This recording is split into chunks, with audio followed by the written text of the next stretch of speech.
Hello my beautiful friends and welcome back. I'm not gonna lie, it's been so long since I filmed that this feels really daunting right now, so I'm just gonna chat, I'm just gonna vent, I'm just gonna fill you guys in on what's been going on, where I've been at, and have a little catch up bestie to bestie. So you've probably noticed that I've been pretty inactive the last number of weeks. It's been totally unintentional. I never intended to be gone this long. For full transparency with you guys, I've really not been doing well. I've been really depressed and the last number of weeks have been a struggle, to say the goddamn least. I literally put makeup on so I wouldn't cry, and I'm not even a minute in and we've already got tears in our goddamn eyes. So we are off to a great start. So as you guys know, I have suffered with my mental health since the age of 15, and it has been an up and down battle throughout the years, as it is for anybody who suffers mentally. But the first 5 months of this year, I was actually doing pretty good. And even on a bad day, I was still coping and I was getting my routines done and doing my little habits. In general, I was feeling pretty stable, and I kind of felt like I had nearly overcome some kind of block with my mental health. Like I felt like I had gotten through a hurdle that I previously hadn't gotten through before. It's beyond frustrating when you feel like you're getting somewhere, you're making progress, which you still are. Like, I've still made progress, but then you find yourself in a really bad depressive episode again. So things were pretty stable, but I feel like what happened then was, over the last number of months in my life, there's been a lot of stress in my personal life, just in every area. So like family, health stuff, work stuff, general relationships all over, like all of it. It has just been constant stress, day-to-day stress. It felt like 101 little things just piling on. And I just feel like all of them kind of started building up. And then I crashed. And there's obviously only so much any human can cope with, and I feel like all them little things got the better of me, and that's when I started spiraling. I want to speak to you guys a little bit about the diagnosis I got while I've been gone. As I was saying, things were beyond stressful. I could feel how stressed out my system was. I could feel that my cortisol levels were at an all-time high. As you guys know, I have PCOS, which is polycystic ovarian syndrome, and my cycles are really irregular. But in May, I had 2 periods in 1 month. And I put this down to stress, because stress can heavily affect PCOS, and PCOS can have a real effect on your mental health as well. So I had the 2 periods in the 1 month, and this is when I started feeling like I started spiraling. Something started not feeling right, and it felt very physical within myself. To me, it felt like my hormones, and I couldn't figure out what was going on in my body.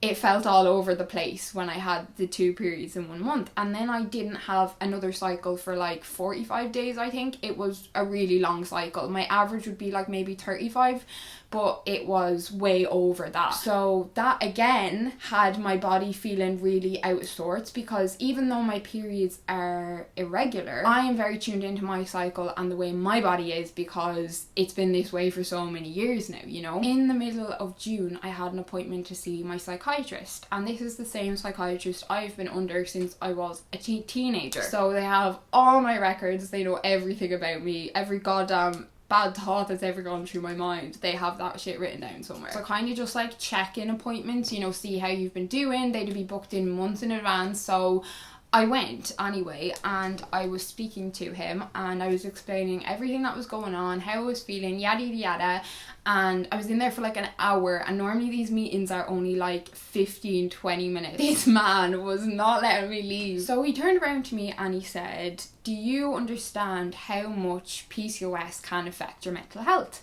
And I said yes. And then he said, "Have you ever heard of PMDD?" And I said, "Yes, I have." And he said, "It stands for premenstrual dysphoric disorder." And he said, "That's what I have. That's what I have." And if you've never heard of it before, it's basically a very extreme version of PMS. So the symptoms of PMDD are anger or irritability, feeling on edge, overwhelmed or tense, anxiety and panic attacks, depression and suicidal thoughts, difficulty concentrating, fatigue and low energy, food cravings, binge eating or changes in appetite, and headaches. And 5 or more of these symptoms have to be present over the course of a year for you to be diagnosed with it. And I have been saying for years, for literal years, there are multiple videos on my channel where I'm trying to like understand what's going on in me, and every time I'm talking about my depression, I say it feels hormonal, it feels very physical, like it feels like there's a physical shift happening within inside my body when this happens and when I spiral and I hit the floor. And there was two emotions going on, because first of all, it felt really validating to be like, I'm literally not insane. I am not insane. Like, I've been right this whole time. Like, I've been right this whole time, and I've been gaslighting the fuck out of myself this whole time, telling myself there's nothing wrong with you. Like, no wonder no antidepressants have ever worked for me. Like, I've been on every family of antidepressants since I was 15, and none of them have ever worked for me.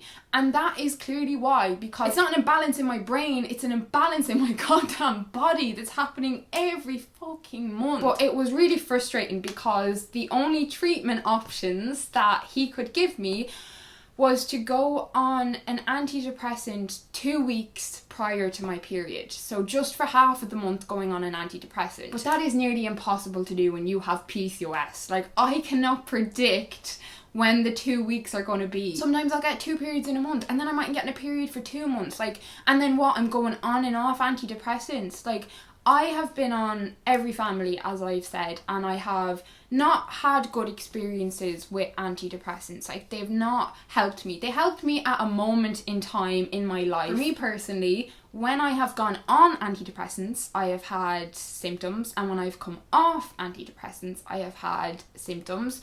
So for me, logically, going on and off an antidepressant every month just sounds like me trying to admit myself into a goddamn hospital. Like, what? So I was not up for that treatment option, because it just isn't fitting for me personally. But I feel like it was very frustrating that yet again I'm having a doctor sit there and it's like, antidepressants or the pill, if you want to go back on the pill, and neither of them are answers for me, and they don't treat the problem. They're just like putting a band-aid over it. Like, antidepressants for me just made me really numb, and I wasn't feeling positive emotions and I wasn't feeling negative emotions. I was just a whole lot of nothingness, and I don't want to live my life like that. And then birth control caused me a whole lot of other problems. I wouldn't have even found out I had PCOS hadn't I have come off the goddamn pill, you know? So that is also not an option for me. I know the pill is a good option for a lot of women, same with antidepressants, but you know, it's also individual. I feel like just when you get any diagnosis, like, there's kind of like a period of time where you're trying to like process it, and you're trying to be like, okay, you know, it's sinking in. But then I feel like I've had a lot of frustration, because I'm just gonna have to live with this, just like I have to live with PCOS for the rest of my life. And if you have PMDD, you're also a lot more likely to develop postnatal depression if you have a child. And it just feels like it's this never-ending list. I feel so much frustration and anger at my body and my hormones and my reproductive system, and why they can't just fucking work properly. So much frustration at men who get to have a 24-hour day cycle. 24-hour day. We have to go through a 28-day cycle, and then when you've got PCOS and you've got PMDD, it just makes the whole thing so much more difficult to manage. As if having a period and all of that goes along with it anyway isn't really difficult to manage as it is. I feel like what actually happened was when I had the 2 periods in the month, so normally my PMS is what I normally say, but now I'm going to say PMDD. It's so bad the week to 2 weeks before my period that when you break it down, I'm only having 1 good week in a month. That is like more than half of the year I'm spending in flux, in fluctuation, in struggle, in negative emotion. I feel like what happened was I was beyond stressed, and then my PMDD was really bad, and I got the 2 periods in 1 month, and I went into a full spiral, and I feel like that's kind of was what started just a really bad depression that I fell into. But when I say the last like 5 weeks have been a blur, like I don't say it lightly. When I think back over my life since I got my periods at 14, I've always had really bad PMS, like PMS to the point where I'd look around at my friends and other people around me and I'd be like, how is your period not preventing you from functioning? Like, there would be days where I'm literally incapable of functioning because I'm in agony. Like, my pains are so bad. It is literally crippling.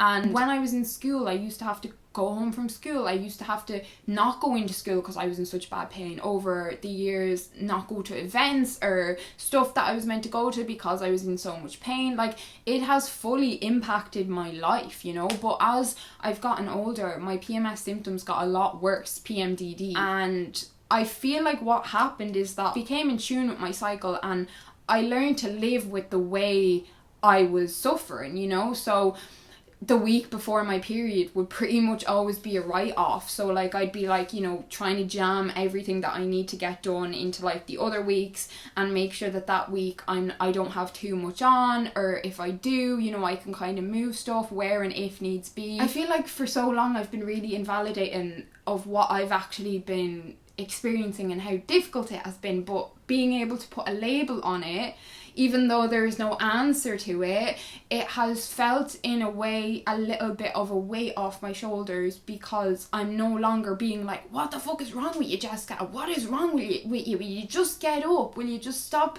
being such a fucking little baby? You know, now I'm actually having answers for something that you've been suffering with for so long. It helps a little bit, even though it doesn't take it away. It's really hard to remind yourself as well, like when your depression comes back and you're going through a really bad depressive episode, you often feel like you've gone backwards, but you've not gone backwards. You're on a road and we've just taken a little turn. We're on a windy road at the minute, but we're still going forwards. We've not stopped in our tracks and turned around and started running backwards. No, that's impossible. All the progress we've still made, and we're still going forward. There's just some little hurdles in the way, and it's really hard to remind yourself of that when you're in a really bad headspace and you're so consumed by your depression. I feel like for me too, the worst part of depression is the wasted time, like feeling like you're wasting so much time, but it being so out of your control as well, and it just adds so much frustration into the equation, where like that I had days where I couldn't get out of bed, and then the next day I'd get up and I'd be doing everything. I'm like scrubbing the house from top to bottom, I'm like going on a walk, I'm like doing everything, trying to do as much on my to-do list as humanly possible, when I've literally just spent days incapable of doing anything, and then I just burn myself out, and it's coming from so much frustration instead of just accepting that things are really difficult right now, and they have been really difficult, but showing yourself a little bit of grace and a little bit of kindness is the only way we're going to come out with this at all. Because if you keep punching yourself every time you try and get back up, you're not going to get back up. And that's what I feel like has kind of happened for me over the last number of weeks. Is I don't remember the last time I've struggled for this long. Like, it's been weeks, and that's made it harder. So the more time that's gone on, everything feels more daunting, everything feels more nerve-wracking. For weeks I've just been wanting to sit down and just talk to you guys, but it's been so nerve-wracking because I've been feeling so vulnerable, and it's really hard to get in front of a camera when you are feeling so vulnerable. Vulnerability is literally the only thing worth anything in this world. It is the only goddamn thing worth anything. So I just said, screw it. Just put on the camera, just sit down, just talk. If it doesn't come out the way you want it to come out, it's fine. If you don't get your point across the way you want it, it's fine. YouTube for me has always been like a form of therapy and a form of kind of working through things, and also being able to connect with other people who are going through similar things or who have gone through similar things. Like, I cannot tell you how much this helps me, and every time I have come on when I have been struggling, even though it's really hard and I'm gonna want to throw my laptop across the room when I press upload to this, but it feels like a weight is lifted off my shoulders when I do it, and it does really help. And yeah, I just said I'd come on full transparency. That's what's been going on with me, and you know, I'm trying to come out of it at the minute. If you're going through a bad time, or you have been going through a bad time, bad days don't erase your progress, bad weeks don't erase your progress, and bad months don't erase your progress. You're not alone. I'm in this with you, and there's so many other people in it with you, you know, and we can come through it, and we will come through it. We've come through it before, we'll come through it again. And I feel like that's what I've been trying to remind myself of, is, you know, I've gone through really difficult times before, and I've come out the other side, so you just have to keep pushing. So I've been trying to pull myself out of this, but it has been a struggle. I think I just feel so exhausted. I am so exhausted, and that's one of the worst things that I've been suffering with my PMDD and PCOS, is stress heavily impacts both PMDD and PCOS, and the fatigue I have been feeling for weeks is like nothing I've ever experienced in my life. Like, I am exhausted constantly. Like, it is consuming. I didn't think I'd be talking for this long, but I will probably do in another video what I'm doing to try and make myself feel better, to come out of this, to work through it. I've missed you guys so much, and I love you with my whole heart, and I'm giving you the biggest hug, the biggest cuddle, and I'm sending you so much love, so much strength, and whatever you're going through right now, you're gonna get through it. It's not a bad life, it's just a bad day, it's just a bad week, it's just a bad month. You've got this, and I'm sending you so much love.